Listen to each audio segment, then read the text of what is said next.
ஆமென். அன்பு பிரியமான ஜனமே, தேவன் உன்னை முன்குறித்து வைத்திருக்கிறார். இன்னைக்கு நீ கஷ்டப்படுற, வேதனைப்படுறேன்னா அவருக்கு ஏற்கனவே ஸ்கிரிப்டில் இன்னைக்கு கஷ்டப்படுற, நீ ஆஃப்ல இருக்கியா தொடக்கத்தில் இருக்கியான்னு தெரியல. யோபு புஸ்தகம் ஒரு ஸ்டோரி போல தான், அது ஒரு கதை போல, ஒரு ஹீரோ மாதிரி தான் யோபு புஸ்தகம். யோபு முதல் ரஜினி படத்தெல்லாம் பார்த்துருக்கீங்களா? எல்லா ரஜினி படமும் ஒரே மாதிரி இருக்கும். முதல்ல அவர் பணக்காரா இருப்பார், அப்புறம் எல்லாத்தையும் இழந்துருவார், திருப்பி அவர் எல்லாத்துலேயும் வந்துடுவார். பாருங்க, எல்லா படத்துலையும் பாருங்க அந்த பேஸ் அதுதான் இருக்கும். அப்படி இருந்தால் தான் நீ ரஜினி என்ன பண்ணுவ? ரசிப்ப. லாஸ்ட்ல தோத்து போனால் அந்த படத்தில் என்ன பண்ண மாட்டேன்? போக மாட்டேன். கதை ஆசிரியர்லாம் எல்லா கதையும் அது இடையில ஹீரோயின்லாம் இடையில வந்துட்டு போறவங்கள தான் இருப்பாங்க, வில்லனும் இடையில வந்துட்டு போறவங்க தான் இருப்பான். ஆனால் அந்த கதையின் ஸ்டோரி சொர்க்கத்தை பார்த்தீங்கன்னா முதல்ல அவர் இடையா இருப்பார், ஒன்றும் இல்லாமல் இருப்பார், எல்லாத்தையும் பெற்றுக்கொள்வார், திருப்பி கூட இறந்து போவார், திருப்பி எல்லாத்தையும் பெற்றுக்கொள்வார். இப்படி இருக்கும். சில இதில் அவர் தொடக்கமே அவங்க அப்பா அம்மாலாம் ரொம்ப கோடீஸ்வரனா இருப்பார், இவர் ஏழையா இருப்பார். இவர் போராடி அந்த சொத்தை பிடுங்குற மாதிரி இருக்கும். இருக்கிற எல்லா படமும் எத்தனை பேர் ரஜினி ரசிக்கிற? ஒருத்தர் கூட கை தூக்கல.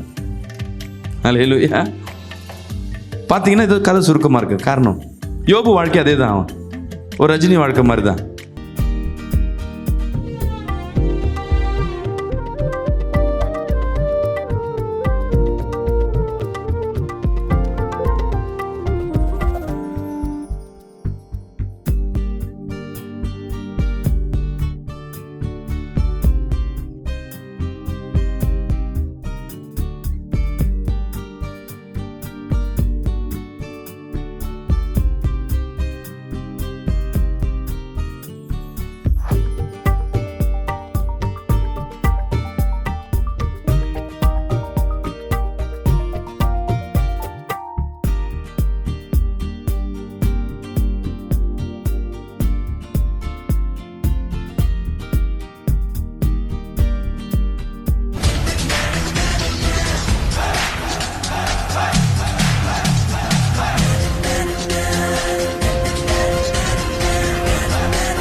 எடுத்து படிங்க. எரேமியா 1ஆம் அதிகாரம் 5ஆம் வசனத்தை நாம் வாசிக்க கேட்போம். நான் உங்களை தாயின் வயிற்றில் உருவாக்கும் முன்னே உன்னை அறிந்தேன், கர்ப்பத்திலிருந்து வெளிப்படும் முன்னே, நீ கர்ப்பத்திலிருந்து வெளிப்படும் முன்னே நான் உன்னை பரிசுத்தம் பண்ணி உன்னை ஜாதிகளுக்கு தீர்க்கதரிசியாக கட்டளையிட்டேன், கட்டளையிட்டேன் என்று சொன்னார். அல்லேலூயா. தேவ வசனம் அழகாய் சொல்கிறது, உங்களை தாயின் வயிற்றில் இருக்கும் பொழுதே நான் தேர்ந்தெடுத்தேனா. வராமேன்னு சொல்லுவேமே. நம்ம நினைப்போம் கர்த்தரை இப்போதான் நம்ம தேடி வந்திருக்கோம், இயேசுவை நான் இப்போதான் பிடிச்சிருக்கேன், எனக்கு இவங்க சொன்னதுனால தான் நான் உள்ளே வந்தேன். இல்லை, இன்னைக்கு உள்ளே வந்திருக்கீங்க, இல்லை கர்த்தரை தேடி வந்திருக்கீங்கன்னா தேவனி கருவில் இருக்கிறதுக்கு முன்பாகவே. அல்லேலூயா. விசுவாசிக்காமேன்னு சொல்லுவேமே. நேற்று நம்ம சபையில் இருக்க ஒரு சகோதரி கல்யாணம் ஆகி 3 ஆண்டு திருமணமாகி குழந்தை இல்லை. நேற்று தான் அந்த பிள்ளைக்கு வந்து டாக்டர் கன்ஃபர்மேஷன் கொடுத்தாரு. ஒரு ஆமேன்னு சொல்லுவேமே. நான் யார்ட்டையும் சொல்லாதம்மா, அவங்க அப்பா அம்மா தவிர, கணவனை தவிர யாருக்கும் தெரியாது அந்த பிள்ளை கர்ப்பமாக இருக்குன்னு. ஏன்னா ஒரு 3 மாதம் ஆகட்டும், வயிறு பெருசாகட்டும். ஏன்னா இதுவரை 2 முறை கர்ப்பமாகி அந்த கர்ப்பம் கலைஞ்சி போச்சு. யார்கிட்டையும் சொல்லாத, கர்த்தர் உன் கர்ப்பத்தை விசேஷமாக என்ன பண்ணுவார்? பலப்படுத்துவார்னு. ஒவ்வொரு நாளும் காத்திருந்து இன்னைக்கு நேற்று சொல்லுது, பாஸ்டர் நேற்று அந்த மானிட்டரில் காட்டினாங்க, இதுதான் அந்த குழந்தைக்கு கால், இதுதான் கை, கண், இதுதான் உடம்பு அப்படின்னு ஒன்று போக எனக்கு சந்தோஷமாக இருக்குது பாஸ்டர். நான் அதே ஃபோட்டோ எடுத்து வச்சுருக்கேன், உங்களுக்கு அனுப்பலான்னு பார்த்தா அதுக்குள்ளே நீங்களே கால் பண்ணிட்டீங்க. அந்த உருவம் இப்போ தான் என்ன ஒரு 40 நாள், 1.5 மாதம் 2 மாதம் தான் ஆகுது அந்த பிள்ளைக்கு. அதுக்கு உருவங்கள் பார்க்க ஆரம்பிச்சாச்சு. நம்ம நினைப்போம் இப்போ தான் அதுக்கு ஒரு சின்ன கரு, அது அப்புறம் உருவப்படும்னு. ஆனால் தேவன் சொல்கிறார், தாயின் கருவில் இருக்கிறதுக்கு முன்பாகவே நான் உன்னை தேர்ந்தெடுத்திருக்கிறேன். அல்லேலூயா. விசுவாசிக்கிறாமேன்னு சொல்லுமே. இந்த உலகத்தில் அநேகர் நீ வேஸ்ட்டு, ஒன்றுத்துக்கு ஆகாத ஆள், நீ ஒரு மண்ணு. ஆனால் என் தேவன் சொல்லுகிறார், நீ என் பார்வைக்கு விசேஷமான ஆள். அல்லேலூயா. வசனம் சொல்லுது, நான் உன்னை தாயின் வயிற்றில் உருவாகும் முன்னே நான் உன்னை தேர்ந்தெடுத்திருக்கிறேன். அவர் சூஸ் பண்ணியிருக்கிறார். நீ என்னோட ஆளு சொல்லுங்க, நான் தேவனுடைய ஆளு சொல்லுங்க. அல்லேலூயா. நான் ஏசப்பா பிள்ளை. சொல்லுங்க, நம்ம இயேசுன்னு ஒரு பிள்ளை. நம்ம இதுக்கு முன்னாக நான் இந்துவாவோ முஸ்லீமா அப்படி இப்படின்னா இருந்திருக்கலாம். அல்லேலூயா. இன்னைக்கு யோசிச்சு பாருங்க, நம்ம தேவ பிள்ளைகள் இருக்கிற இடத்த ஆசீர்வாதமாக இருக்கிறான்றத நிறைய அடையாளம் உண்டு. இந்த இந்திய தேசம் முழுவதும் பிஜேபி வந்து நாங்கள் தான் பெருசு, நாங்கள் தான் எல்லாம் ஃபுல்லாக பண்ணியாச்சு, நாங்கள் பூஜை போட்டாச்சு, நாங்கள் மாந்திரிகம் பண்ணிச்சு. ஒவ்வொரு எலெக்ஷன்லேயும் பெரிய பெரிய காவு கொடுத்து நரபலி கொடுத்து, இதெல்லாம் நிறைய பேருக்கு தெரியாது. ஒவ்வொரு எம்எல்ஏக்கும் ஒரு நரபலி கொடுத்துருக்குறாங்க. சரி, எம்பிக்கு என்ன பண்ணாலும் தமிழ்நாட்டில் இன்னைக்கு என்னென்னா 39 தொகுதியும் என்ன வந்திருக்கு, டிஎம்கே ஜெயிச்சிருக்கு. டிஎம்கே பெரிய ஆள் நான் சொல்ல வரல. தேவனுக்கு விரோதமான காரியங்கள் நிர்மூலமாக்கப்பட்டிருக்கு. அல்லேலூயா. காரணம் என்ன? இங்கே நம்ம துதிக்கிற துதி. அல்லேலூயா. தேவன் இந்த இடத்தை தேர்ந்தெடுத்து வச்ச தமிழ்நாட்டை முன்னவே தேர்ந்தெடுத்துட்டார். 12 சீஷர்கள் எங்கேயோ இஸ்ரவேலில் உலாவினவர்கள் கடல் கடந்து மலை கடந்து தமிழ்நாட்டுக்கு வந்து கேரளாவுக்கு போய் வந்து நின்று அங்கே ஒரு சர்ச்சை கட்டிட்டு இங்கே வந்து ஊழியம் செய்து இங்கே மரித்து போன 12 சீடரில் ஒரு சீடர், அவர் பேர் என்ன? தோமா. அல்லேலூயா. சும்மா நினச்சிங்களா? இயேசுவோடு இருந்து முகமுகமாய் பார்த்து அவர் தொட்டு பழகின, நம்மளாம் ஃபோட்டோவில் பார்த்துருப்போம், கேள்விப்பட்டிருப்போம், அவ்வளோதான். அவர் கூடயே இருந்தவர் இங்கே வந்திருக்கிறார். எவ்வளோ விசேஷம். அதனால தான் இங்கே இந்த உலகத்திலே பார்த்தீங்கன்னா இந்திய தேசம் எழுப்புதலின் தேசமாய் மாறிக்கொண்டிருக்கு. நிறைய கிறிஸ்தவர்கள் உருவாக்கிக்கொண்டே இருக்கிறாங்க. நிறைய போதகர்கள் எங்கள் தமிழ்நாட்டில் தான், அதுவும் வல்லமையான ஊழியக்காரர்கள் எங்கே இருக்காங்கன்னா இந்த தமிழ்நாட்டில் தான். காரணம் என்ன? வந்தார், கேரளா பகுதியில் இருந்தார். கேரளாலேயே என்ன பண்ண முடியல, அசைக்க முடியல. கேரளாலேயே நல்ல தீர்க்கதரிசிகள்லாம் உண்டு, தெரியுங்களா? ப்ராஃபட், வார்த்தையை தெல்ல தெளிவாய் கொடுக்குற ஊழியக்காரர்கள் கேரளாவில் உண்டு. அதோடு வந்துன்னா இந்த பக்கம் அவர் திருநெல்வேலி, தூத்துக்குடி, இந்த மார்த்தாண்டு இந்த பக்கம் தான் அவர் அதிகமாக ஊழியம் பண்ணார். யார்? தோமா. இந்த இடத்துல தான் அதிக கிறிஸ்தவர்கள் இருக்காங்க. அதோடு விட்டு எங்கே வந்து உயிர் விட்டார்? சென்னைக்கு வந்ததுனால நம்ம நகரம் தலைநகரமாய் மாறினது. ஒரு ஆமென் சொல்லுவேமே. அல்லேலூயா. எதனால் வச்சாங்கன்னு தெரியாது. இங்கே வந்து அவரை பிடிச்சி சாவடிச்சு போட்டாங்க. அவர் இடம், கை வச்ச இடம், தண்ணி குடிச்ச இடம்லாம் இன்னும் அந்த சின்ன மலை, சென்ட் தாமஸ் மவுண்ட், அப்புறம் மயிலாப்பூர், இங்கெல்லாம் அவருடைய சுவடுகள் காணப்பட்டிருக்கு. அந்த பகுதியில் இருக்கிறவங்க எல்லாம் இன்னைக்கு தேவ ஊழியமாய் தேவனை ஆராதிக்கிற ஒரு இடமாய் மாறி இருக்கு. ஒரு ஆமென் சொல்லுவேங்க. அல்லேலூயா. என்ன நடந்தாலும் சரி தேவனுக்கு விரோதமாக எழும்ப முடியாது. ஏன்னா தேவன், நீங்கள் யார் யார் சென்னையில் தமிழ்நாட்டில் பிறக்கிறீங்களோ தேவன் உங்களை முன்குறித்தவராக இருக்கிற விசேஷிக்கிறோம். ஆமென் சொல்லுவேமே. அல்லேலூயா. இங்கே இருக்கிறவங்க தான் அநேக மிஷினரியாக இப்போ என்ன பண்ணுறாங்க, கொஞ்சம் யோசிச்சு பாருங்களேன். தமிழ்நாட்டிலேருந்து தான் இந்தியா முழுவதும் மிஷினரியாக போய் ஊழியம் செய்கிறாங்க. ஏன்னா பீகார்லேருந்து வந்து இங்கே யாரும் ஊழியம் செஞ்சு பார்த்துருக்கீங்களா? நான் டெல்லியிலேருந்து வந்து மும்பையிலேருந்து வந்து இங்கே வந்து ஊழியம் செஞ்சு யாரும் பார்த்துருக்கீங்களா? அப்போ எது விசேஷமானது? அப்போ தேவன் ஏற்கனவே முன்குறித்திருக்கிறார் தமிழ்நாடு. இப்போ நான் உங்களை கேட்குறேன், தேவன் ஏற்கனவே உங்கள் குடும்பங்களில் உன்னை முன்குறித்து வைத்திருக்கிறார். ராமேன் சொல்லுவோமே, இப்படி இந்த வாழ்க்கையை. ஆனால் நம்ம நினச்சிருப்போம் அந்த வாழ்க்கையை பார்க்கும்போது இவங்க வாழ்க்கை இவ்வளோதான். ஆனால் கர்த்தர் தாயின் கருவில் இருக்கும் பொழுதே ஒரு மனிதனை தேர்ந்தெடுக்கிறாருன்னு வளர்ந்த பிறகு தான் தெரியுது. அல்லேலூயா. என் குடும்பத்தில் முதலாவது ரட்சிக்கப்பட்ட ஆள் நான் ஒரு ஆள். எனக்கு அப்புறமேட்டு எங்கள் அம்மா ரட்சிக்கப்பட்டாங்க என் மூலமாக எங்கள் அண்ணன் ரட்சிக்கப்பட்டான். அந்த அண்ணன் மூலமாக ஒரு 3 அண்ணன் ரட்சிக்கப்பட்டான். மொத்தம் என் குடும்பம் ரட்சிக்கப்பட்டது நிமித்தமாக இன்றைக்கி எங்கள் சங்கதிகளில் நான் ஒரு ஊழியக்காரனாக கர்த்தரை வெளிப்படுத்தி வச்சிருக்கிறேன். அல்லேலூயா. ஆனால் இதுக்கு முன்பாக எங்கள் அப்பாவோ தாத்தாவோ யாரும் என்ன கிடையாது, கர்த்தருக்கும் பிரியமானவர்கள் கிடையாது. எல்லாம் குடியும் கொடுத்தனமாக இருந்தவங்க. எப்படி இருந்த வாழ்க்கையில் கர்த்தர் பாருங்க ஒரு ஊழியக்காரை தேர்ந்தெடுத்திருக்கிறார். வேலைக்கு போகிறேன், உழைக்கிறேன், வீடு வாங்குறேன், இதெல்லாம் வந்து என்ன பண்ணாலும் தேவன் சொல்லியிருப்பார். அவர் திட்டம் ஒன்று எழுதி வச்சிருப்பார். ஸ்கிரிப்ட்னு சொல்லுவாங்க. ஒரு கதை, சினிமா கதையில் கதை ஆசிரியர் என்ன எழுதி வைக்கிறாரோ முடிவு அதான் வரும். அல்லேலூயா. முதல்ல வில்லன் என்ன பண்ணுவார்? பயங்கரமாக காட்டுவான். வில்லனை காட்டும் போது எப்படி காட்டுவாங்க சொல்லுங்களேன்? பல பேரை கழுத்தை மெரிக்கிற மாதிரி, பல பேர் கழுத்தை இருக்கிற மாதிரி பார்ப்பாங்க. ஹீரோ வந்து அப்பாவி போல காட்டுவாங்க. ஹீரோவுக்கும் அவருக்கும் சண்டை வரும். முதல் ஹாஃப்லலாம் ஹீரோ தோத்து போவார். ஒன்றுமே இல்லாமல் ஆகிடும்.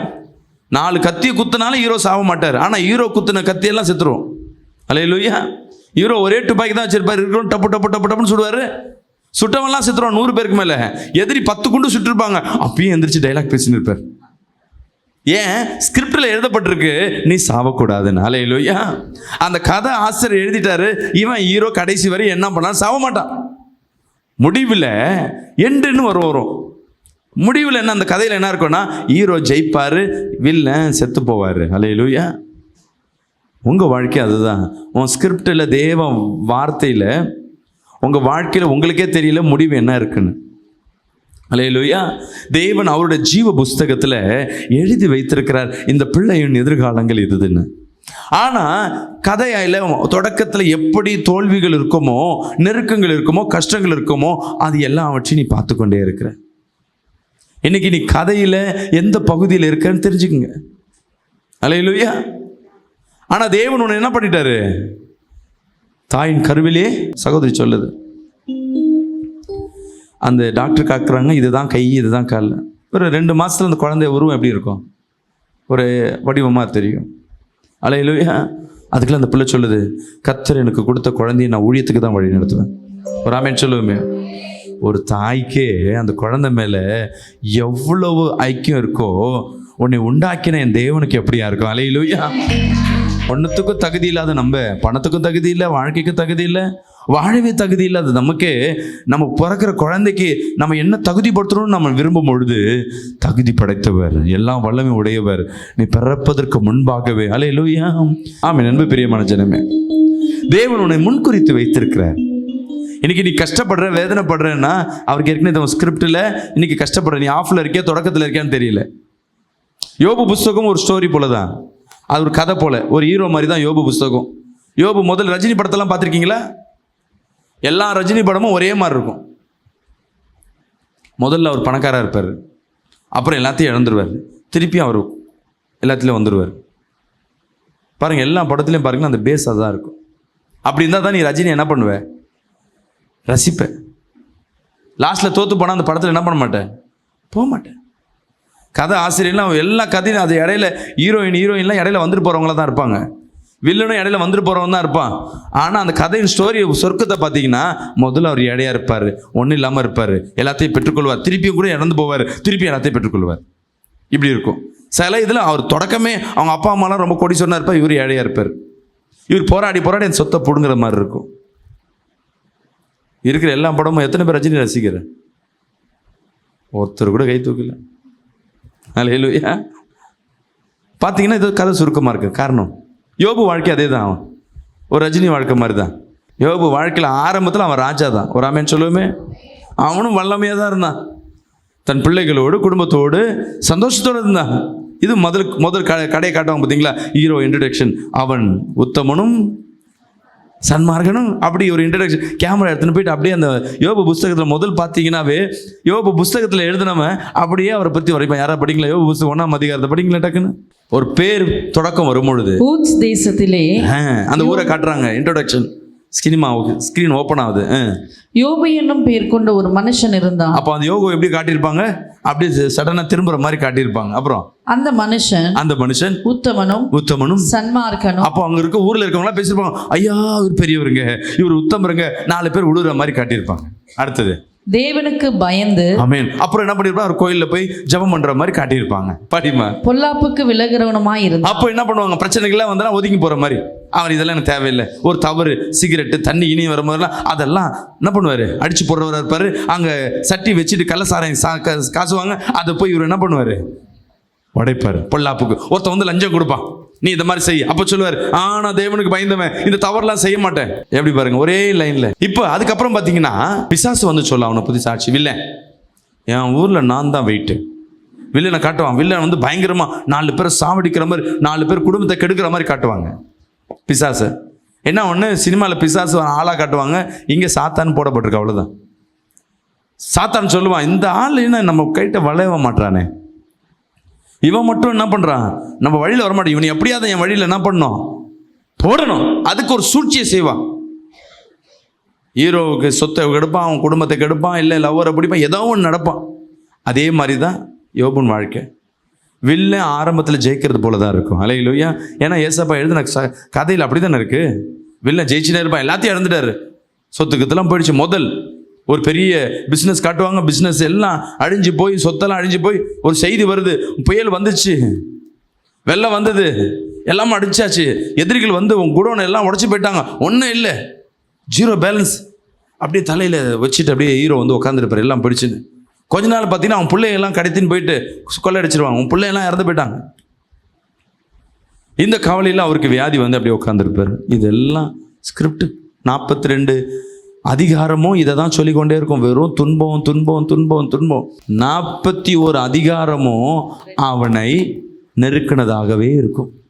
42வது அதிகாரம்னு ஒன்று இருக்குது. அல்லேலூயா. யோபு வாழ்க்கையில் பார்த்தீங்கன்னா, யோபு வாழும்பொழுது எனக்கு வந்து தேவன் 42வது பக்கத்தில் ஸ்கிரிப்டில் கடைசியில் என் வாழ்க்கையில் இப்படிலாம் ஆசீர்வாதம் இருக்குன்னு அவனுக்கு தெரியாது. ஆனால் கதை எழுதுன யாருக்கு தெரியும் சொல்லுங்களேன். 2வது கதையை ஒரு முறை நீங்கள் பார்த்துட்டிங்கன்னா உட்காந்துனே சொல்லுவீங்க, அடுத்தது என்ன நடக்கு தெரியுமா, இவன் வருவாங்க. இந்த சினிமாவுக்கு போயிட்டு வந்தவங்க, நாடகத்தை பார்த்துட்டு வந்தவங்க பக்கத்தில் உட்காந்துட்டாங்கன்னா நீ நாடகத்தை பார்க்க முடியும். ஏன்னா பக்கத்துலேயே ஒரு டைரக்டர் உட்காந்து சொல்லுவார், அடுத்தது இது நடக்கும், அடுத்தது இது நடக்கும். அந்த சுவாரஸ்யம் போய்டும் விட்டு. ஆனால் இன்னைக்கு பாருங்க, யோபன் வாழ்க்கையில் என்ன நடந்திருக்குன்னு 41ஆம் அதிகாரமும் சரி, 42வது அதிகாரம் சரி, நீ பார்க்கும்படியாக, விசுவாசிக்கும்படியாக கர்த்தர் உனக்கு ஸ்கிரிப்டை கொடுத்துட்டார். ஒரு ஆமென் சொல்லுவோமே. அல்லேலூயா. ஆனால் நம்ம என்ன பண்ணுவோம், என் வாழ்க்கை எப்படி இருக்கு, ஏன் இப்படி விடுங்க. மோசே சாரி இவன் யார், தாவீது வாழ்க்கை கொஞ்சம் யோசிச்சு பாருங்க. தாவீது புஸ்தகம் முழுவதும் அவனை துன்பப்படுத்தினதா இருக்கு. அவன் ஆடு மேய்க்கிற, அவனை வந்து அபிஷேகம் படுத்துற கர்த்தர். அவன் வாழ்க்கை முடிஞ்சு போன போலதான் இருக்கும். ஆனா முன்பாகவே அவனை அபிஷேகப்படுத்தி வைத்திருக்கிறார். அல்லேலூயா. ஆரம்பத்தில் அவன் போய் கடைசியில் போய் ஹீரோ எங்க இருப்பாரு, ஹீரோ ஒரு கிராமத்துலேயோ இல்லை ஒரு காட்டிலையோ எங்கேயோ இருப்பார். அந்த ஹீரோ சென்னைக்கு வருவார், அவர் பெரிய கம்பெனி முதலாளியாக அவர், ஒரே பாட்டில் முதலாளியாக மாறி உட்காந்துருப்பார். அல்லேலூயா. சினிமாவில் ஒரே பாட்டில் உயர்த்தின மாதிரி உங்கள் வாழ்க்கையிலும் ஒரே ஒரு நாள் வரும். அல்லேலூயா. காத்திருங்க. உனக்கு கர்த்தர் தாயின் கருவில் இருக்கும் பொழுதே கர்த்தர் உருவாக்கிட்டார். அல்லேலூயா. தேர்ந்தெடுத்துற அந்த வசனத்தை மீண்டும் படிப்போமா. கர்த்தர் சொல்ற, நான் உங்களை தாயின் வயிற்றில் உருவாகும் முன்னே உன்னை அறிந்தேன், நீ கர்ப்பத்திலிருந்து வெளிப்படும் முன்னே நான் உன்னை பரிசுத்தம் பண்ணி உன்னை ஜாதிகளுக்கு தீர்க்கதரிசியாய். இங்க தீர்க்கதரிசி யாருமா சொல்லுங்க, நான் தான். அல்லேலூயா. சொல்லுங்க, நான் தான். அநேக சொன்ன, நான் அப்பயே சொன்னேன்ல, உங்க வீட்டுக்காரர் ஏதாவது சொன்ன, நான் அப்பயே சொன்னேன்ல, நான் குடிக்காத சொன்னேன்ல, அந்த வீட்டுக்கு போகாத சொன்னேன்ல. ஒவ்வொரு பிள்ளைக்கும் நீ தான் சொல்லுவீங்க, ஒவ்வொரு குடும்பத்தில் சொல்லுவோம், நம்ம தான் தீர்க்கதரிசியாக இருப்போம். முன்னவே தெரிஞ்சிடும் சில விஷயங்கள். எப்படி? ஏன்? கர்த்தர் உன்னை தேர்ந்தெடுத்திருக்கிறார். அல்லேலூயா. சொல்லுங்களேன். நீ தேவனுக்காய் காத்திருக்கோம். இந்த மாதம் வாக்குத்தத்தமே, யார் ஒரு தேவனிடத்தில் காத்திருக்கும் புது பலன் அடைவார்கள். ஆனால் நீ காத்திருக்கும், உனக்குள்ள ஒரு நம்பிக்கை இருக்கணும். என்னன்னு, கர்த்தர் என்ன பண்ணுவார், மீண்டும் என்னை எழுப்புவார். அல்லேலூயா. அதற்கு தான் கர்த்தர் என்ன பண்ண, அந்த வேத புஸ்தகத்தை கொடுத்துரு, நிறைய பேரோட ஸ்டோரியை கையில் கொடுத்துருக்கிறார். நான் எழுதின ஸ்டோரியெல்லாம் பாரு, ஆபிரகாம் ஸ்டோரி எடுத்துப்பார். முதல்ல அவங்க வாழ்க்கையில் என்ன இல்லை சொல்லுங்களேன், குழந்தை இல்லை, சொத்துல இருந்தது. ஆனால் அவன் பேரையும் மாத்துறார். சில பேர்லாம் ஹீரோலாம் வேற ஊருக்கு போனால் பேரை மாற்றிடுவாங்க, தெரியும்ல. அதே மாதிரி இவர் பேரையும் மாத்துறார். அவன் வாழ்க்கையை கர்த்தர் மாற்றினார். நம்ம ஆளுங்க என்ன பண்ணுறாங்க, ஞானசானம் எடுத்தவொடனே என் பேரை மாற்றிக்கணும், கிறிஸ்துவ பேர் தான் இருக்கும், இருந்தாலும் ஒரு பேரை கொடுங்க பாஸ்டர். உன்னை பேரை கர்த்தர் கொடுப்பார். விசுவாசிக்கிறாமேன்னு சொல்லுவேமே. அல்லேலூயா. ஆமென். அன்பு பிரியமான ஜனமே, வேற யார் இருக்கா? மோசே ஒரு எகிப்தியன், கொலைக்காரன், கொலை பண்ணி அந்த ஊரை விட்டு போயிட்டான். இனிமேட்டு அந்த தேசத்துக்கு போக மாட்டேன்னு நினைச்சா, கடைசியில் அதே தேசத்துக்கு அவனை என்ன பண்றாரு, அதிகாரியை கர்த்தர் கொண்டு போறாரு. யோசேப்பு வாழ்க்கை செல்லப்பில்லை, குழந்தைங்கள நல்லா இருக்கு. அதுக்கப்புறம் அடிமை. சில பேர் சொல்லுவாங்க, காட்டில் போய் அந்த பிள்ளை போய் எங்கேயோ போகும்போது, டூருக்கு போகும்போது நிறைய பேர் சினிமாவில் பார்த்தீங்கன்னா காட்டில் போயிட்டு போய் விட்டுருவாங்க, எங்கேயோ தொலைஞ்சு போயிடும். அதுக்கப்புறம் அந்த பிள்ளை அந்த ஊருக்கு வரும். அல்லேலூயா. இதே மாதிரி தான் இதெல்லாம் வேதத்தில் இருக்கிற படத்தை அப்படியே மாற்றி மாற்றி. ஆனால் தேவன் எழுதின ஸ்டோரி, புஸ்தகமோ உன்னை குறித்தும் தேவன் ஆல்ரெடி எழுதி வைத்திருப்பார். அல்லேலூயா. இன்னைக்கு நம்ம கண்ணுக்கு தெரியாமல் இருக்கலாம், என்ன முடிவு இருக்கும். நம்ம நினைச்சிப்போம் முடிவு இதுதான் இருக்கும்னு நீங்கள் நினச்சிருப்பீங்க. அவ்வளோதான், என் வாழ்க்கை முடிஞ்சு போச்சு. இல்லை, நீ நம்பிட்டே இருப்ப. இன்னைக்கு சபைக்கு தொடர்ந்து வருவ. ஒரு காரியத்தை நினச்சிருப்ப, இன்னைக்கு கடன் அடைச்சிரும், இந்த வேலை கிடச்சிரும், இந்த வேலைக்கு அப்ளை பண்ணியிருக்கேன், இல்லை இந்த பொண்ணு மாப்பிள்ளை இந்த கல்யாணம் நடந்துடும். சர்ச்சுக்கு வந்த புதுசில் டக்குன்னு எல்லாம் நடக்கும். உனக்குள்ள ஒரு வைராக்கியம் வந்துடும். ஓகே பரவாயில்ல, சர்ச்சுக்கு வந்து நடக்குதுன்னு. அடுத்த வாரம் வருவேன், 2வது வருவேன். கட்சியில் பார்த்தீங்கன்னா அந்த வேலை ஒன்று விட்டு போயிடும். 2-3 வாரத்தில், ஃபர்ஸ்ட் வாரத்தில் நடந்த அற்புதம் லாஸ்ட் வாரத்தில் என்ன ஆகிடும்? எல்லாம் நெகட்டிவாக மாறி நிற்கும். நீ என்ன முடிவு பண்ணுவோம்? ஐயோ அப்போ நம்மளுக்கு இல்லையோ, ஏன் இப்படி நடக்குது, ஏன் இப்படி நடக்குது? கர்த்தருக்குள்ள இருக்கிற ஐக்கியம் நான் விட்டுட்டுமா? இல்லை, தேவன் உன்னை சோதிக்கிற ஒரு ஆமென் சொல்லுவோமே. தேவன் உன்னை சோதித்து உன்னை புடமிடுகிற தேவனாக இருக்கிறார். ஒரு ஆமென் சொல்லுவோமே. அல்லேலூயா. ஆமென். அன்பு பிரியமான ஜனமே, எது நடந்தாலும் சரி, இன்னைக்கு எனக்கு தோல்வியாக இருக்கலாம். சொல்லுங்க, இன்னைக்கு எனக்கு தோல்வியாக இருக்கலாம், ஆனால் முடிவு சம்பூர்ணமாக இருக்கும். ஆமென் சொல்லுவோமே. ஆமென். அன்பு பிரியமான ஜனமே, தேவன் இன்னைக்கு உன்னை தேர்ந்தெடுத்திருக்கிறார். எல்லா நெருக்கங்கள் எல்லாவற்றையும் மாற்றுவதற்கு கர்த்தர் பிரியப்படுகிற தேவனாக இருக்க. ஒரு வசனத்தை படிப்போமா? சங்கீதம் 139 அதிகாரம் 17 வசனத்தை வாசிப்போம். நீர் என் உள்ளந்திரியங்களை கை கொண்டிருக்கிறேன், என் உள்ளந்திரியங்களை கை கொண்டிருக்கிறேன், என் தாயின் கர்ப்பத்தில் என்னை காப்பாற்றினீர். ஹல்லேலூயா. இன்னைக்கு நம்ம பழைச்சு வச்சுக்க ஏன்டா பிறந்தோன்னு நினைக்காதீங்க. ஏசப்பா என்ன பண்ணியிருக்காரு? கிருபை கொடுத்து உன்னை இந்த உலகத்துக்கு கொண்டு வந்திருக்கிறார். எனக்கு வாழ்க்கையில் எல்லாம் தோத்த போல காணப்பட்டிருக்கலாம், எல்லாமே இழந்தது போல காணப்படலாம். ஒன்றே முடிவு பண்ணிக்கங்க, தேவன் ஜீவனுள்ள தேவன், அவருக்கு அழிவு கிடையாது, நமக்கு தான் அழிவுடு. அவர் ஜீவனுள்ள தேவன், ஜீவனோடு இருக்கிறார்னா உன் வாழ்க்கையின் சூழ்நிலைகளை என் தேவனால் மாற்ற முடியும். ஆமென் சொல்லுவோமே. அல்லேலூயா. இன்னைக்கு உங்களுக்குள்ள ஒரு விசுவாசம் வரணும். என்னை தாயின் கருவில் இருக்கும்போது என்னை தேர்ந்தெடுத்துறார். நான் இப்போ தான் வந்தேன், நான் வந்து ரட்சிக்கப்பட்டு 1 வருஷம் ஆகுது, 6 மாதம் ஆகுது, 20 வருஷம் இல்லை. நீ தாயின் கருவில் இருக்கும் பொழுது உன்னை அவர் சூஸ் பண்ணிட்டார். நான்லாம் எனக்கு கர்த்தருக்குள்ளே வருவேன்னு எனக்கே தெரியாது. ரட்சிக்கப்பட்ட பிறகும் எனக்கு நான் ஊழியக்காரலாம் ஆகணும்னு எனக்கு வாய்ப்பே இல்லை. ஏன்னா ரட்சிக்கப்பட்டவனு அப்படியே கர்த்தருக்குள்ள ஐக்கியமாகவும் இல்லை. சபைக்கு லேட்டாக தான் போவேன், சபைக்கு சம்டைம் போக மாட்டேன், ஞாயிற்றுக்கிழமை வீட்டில் இருந்திருக்கேன் நிறைய நாட்கள், ஜெபம் பண்ண மாட்டேன். ஆனாலும் கர்த்தர் அவர் நம் மீது வைத்திருக்க திட்டத்தை அவர் கடைசியில் நிறைவேற்றி வைத்திருக்கார். அல்லேலூயா. நான் அப்போவே வைராக்கியமாக இருந்தது தான் உங்களுக்கு சீக்கிரத்தில் என்ன பண்ணியிருப்பேன். ஒரு 35 வயசில் தான் ஊழியத்துக்குள்ளே வந்தேன். இல்லைன்னா நான் என்ன பண்ணியிருக்கலாம், 25 வயசுலேயே ரட்சிக்கப்பட்ட பூவே என்ன பண்ணிருக்கலாம், ஊழியத்தில் வந்திருக்கலாம். நான் தாமதிச்சனால எனக்காக எழுதப்பட்ட அந்த கதையில் என்ன பண்ணிருக்கோம், அவர் எழுதப்பட்ட புஸ்தகத்தில் கொஞ்சம் தாமதமாக இருக்கு. ஆனால் முடிவு யார் சொல்கிற முடிவாக தான் இருக்கும். அல்லேலூயா. விசுவாசிக்கிறாமேன்னு சொல்லுவோமே. முடிவு யாரோட முடிவாக தான் இருக்கும்? உன் வாழ்க்கையை நிர்ணயித்தவர். விசுவாசிக்கிறாமேன்னு சொல்லுங்களேன்.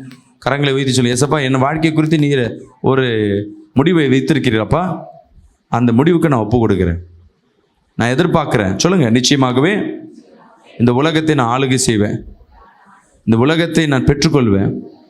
அல்லேலூயா. சோர்ந்து போகாதீங்க. இன்னைக்கு இருக்கிற சூழ்நிலை வைத்து எதிர்காலத்தை திட்டமிடாமல் இருக்காதீங்க. நான் அடிக்கடி சொல்லுவேன், திட்டமிடுங்க. தேவனுக்கு திட்டமிடுகிற குடும்பத்தை ரொம்ப பிடிக்கும். இன்னைக்கு ஒன்றுமே இல்லைன்ட்டு எதிர்காலத்தின் திட்டத்தை என்ன பண்ணாதீங்க, விட்டு விடாதீங்க. ஐயோ இந்த வாட்டி ஃபெயில் ஆகிட்டேன், இனிமேல் படிக்க மாட்டேன். இல்லை, நீ எதிர்காலத்தில் ஃபெயில் ஆனாலும் பரவாயில்ல, நான் அடுத்தது படிக்கிறதுக்கு என்ன பண்ணுறேன், என்கிட்ட வருமானம் என்ன பண்ணலாம், நான் எப்படி இருந்தேன். இல்லை, யார் ஒருவர் இல்லாத சூழ்நிலையிலும் ஒரு படி அடுத்த படிக்க காலை தூக்கி வைக்கிறீங்களோ, என்கிட்ட ஒன்றுமே இல்லை, இருந்தாலும் முயற்சி பண்ணுறவங்களுக்கு கர்த்தர் கூட துணையாக இருப்பார். அல்லேலூயா. நீ கர்த்தர் கூட இருக்கிறாருன்னு தெரிஞ்சும் ஒரு ஸ்டெப்பு கூட நீ எடுத்து வைக்கலைன்னா, அவன் தோல்வியை கண்டோம், பிசாசு கொடுத்த எதிர்ப்பை கொண்டு நீ ஒரு ஸ்டெப்பு கூட எடுத்து வைக்கலைன்னா தேவன் பார்ப்பார். உன் ஸ்டோரியில் கொஞ்ச நாள் என்ன பண்ணோம், நான் திருத்தி எழுதணும்னு நான் வெயிட் பண்ணி கொண்டே இருப்பார். எனக்கு ஒரு ஒப்பு கொடுங்க, என்னை கர்த்தர் தேர்ந்தெடுத்திருக்கிறார், உன்னை அபிஷேகம் பண்ணியிருக்கிறார். தாவீதை அபிஷேகம் பண்ணிட்டார், மோசேயை அபிஷேகம் பண்ணார். இன்னைக்கு கர்த்தர் இங்கே வந்திருக்க ஒவ்வொருத்தர் மத்தியில் அபிஷேகம் பண்ணியிருக்கார். இன்னைக்கு நடக்கிற தோல்வியை வைத்து, இன்னைக்கு வாழ்க்கை நடக்கிற பிரச்சனையை வைத்து தேவன் உனக்கும் உன் பிள்ளைக்கும் வச்சிருக்கிற திட்டத்தை மறந்துடாதீங்க. அல்லேலூயா. சைதாப்பேட்டில் ஒரு சர்ச், ஒரு விசுவாசி வராங்கம்மா. அவங்க கடன் எவ்வளோ பார்த்தீங்கன்னா 15 லட்ச ரூபா கடன், வருமானமே கிடையாது, நல்லா வாழ்ந்த குடும்பம். வாடகை கட்ட முடியாமே 1 வருஷத்துலேயே 3 வீட்டை காலி பண்ணாங்க. காலி பண்ண வச்சுட்டாங்க ஹவுஸ் ஓனர். அழுவாங்க. நான் சொல்கிறேன், கணவர் பார்த்தீங்கன்னா அவர் வந்து ஒரு நல்லா டி நகரில் கடை வச்சுட்டு நல்லா மேன்மையாக இருந்தவர். அவரால் திருப்பி வேலை செய்ய முடியல, தொழிலும் மாற்ற முடியல, அவருக்கு மாற்ற தெரியல. அவருக்கு அந்த ஏரியாவில் ஒரு சொந்த இடமும் உண்டு, அந்த இடம் ஃபுல்லாக பேங்க்கில் இருக்குது. எப்படியும் நவர முடியாமல் கௌரவம்னு ஒன்று இருக்குது, விட்டு வெளியே வர முடியல, பிரச்சனையில் இருக்காங்க. கஷ்டப்படுறாங்க 3 வருஷம் 4 வருஷம். நான் அப்போ சொல்கிறேன், அம்மா அழுவாங்க, பாஸ்டர் நான் என்ன தான் பண்ணுறது பாஸ்டர், இவரை நம்பிய வாழ்க்கைம்மா, நீ இவரை பார்க்காத, நீ உன் கண்ணெல்லாம் இயேசு, நீ என்ன பண்ணியிருக்க, உங்கள் வீட்டுக்கார்ட்டேருந்து வரும்னு உங்கள் வீட்டுக்காரையே பார்த்துன்னு இருக்க. ஆனால் வீட்டுக்காரரு என்னவா மாட்டாரு, உனக்கு அவர் விரோதி மாதிரியே தெரியுது. அவரால் ஏல, அவர் கொடுக்க முடியாமல் இல்லை, அவருக்கு முடியல. அப்போ என்னதான் வாழ்க்கை, நீ கர்த்தரை பாரு. கர்த்தர் உனக்கு எங்கேயிருந்தாவது உனக்கு என்ன பண்ணுவார், ஆசீர்வாதங்களே உண்டு பண்ணுவார். அவங்க ஜெபிக்க அவங்க கூட பிறந்த சகோதரிகள் அவருக்கு, அவங்க பிள்ளைக்கு ஃபீஸ் கட்ட, வாடகை கட்ட, ஒவ்வொரு மாதம் ஒரு அற்புதத்தை செய்வார். சந்தோஷமாக இருந்தாங்க. இப்போ பார்த்தீங்கன்னா அதில் இருக்க ஒரு பிள்ளை இன்றைக்கி வேலைக்கு போய் அவன் ஒரு ஐடி கம்பெனியில் நல்ல வருமானம் வாங்கி குடும்பத்தை அவன் காக்கிற அளவுக்கு கர்த்தர் வச்சுட்டார். அடுத்த பிள்ளை படித்து முடிக்க ரெடியாக நிற்குது. அப்போது கர்த்தருடைய ஸ்கிரிப்டில் உன் கணவன் தான் உன்னை காப்பாற்றுவார்னு இல்லை. அல்லேலூயா. ஏன்னா உனக்கு முடிவு தெரியும், நீ என்ன நினச்சிருக்க, உன் ஆசை உன் நினைவு உலகத்தில் இப்படி தான் செய்யணும்னு. ஆனால் கர்த்தர் வேற ஒரு விதத்தில் உனக்காய் ஒரு ஸ்டோரியை வைத்திருப்பார். ஒரு ஆமேன் சொல்லுவேன். நீ உலகத்தில் இருக்கிற எல்லா கதைக்கும் முடிவு இப்படி தான் இருக்கணும்னு நீ டிசைட் பண்ணிடுவ. பாதியிலே தெரிஞ்சிடும் இப்படி தான் முடிவு வரும்னு. ஆனால் தேவன் கொடுக்குறதுல இடையில பயங்கர ட்விஸ்ட்டை கொடுப்பார். அல்லேலூயா. முடிவு நீ எதிர்பார்க்காத அளவுக்கு, நீ அறியாததும் எட்டாததுமான ஒரு பெரிய காரியங்களை என் தேவன் செய்வார். அல்லேலூயா. தகப்பனே, வந்திருக்க ஒவ்வொருத்தரையும் நீ தேர்ந்தெடுத்திருக்கிறாப்பா. அநேக பாரத்தோடு தேவைகளோடு வந்திருக்கிறாங்க. இவர் தேவைகள் எல்லாவற்றையும் சந்திப்பீராங்க. நீ தேர்ந்தெடுத்த தேவன் அப்பா. ஒருவரும் இவர்கள் வாழ்க்கையில் அப்பா தீங்கு செய்யாதபடி சத்ருவன் எதிர் வல்லமைகளை நிர்மூலமாக்கி போடுவீராக. அப்பா, வந்திருக்க ஒருவரும் வெறுங்கையாய் போகாதபடி வேலையடைங்க, ஆசீர்வதிங்க. இயேசுவின் நாமத்தில் ஜெபிக்க நல்ல பிதாவே, ஆமென்.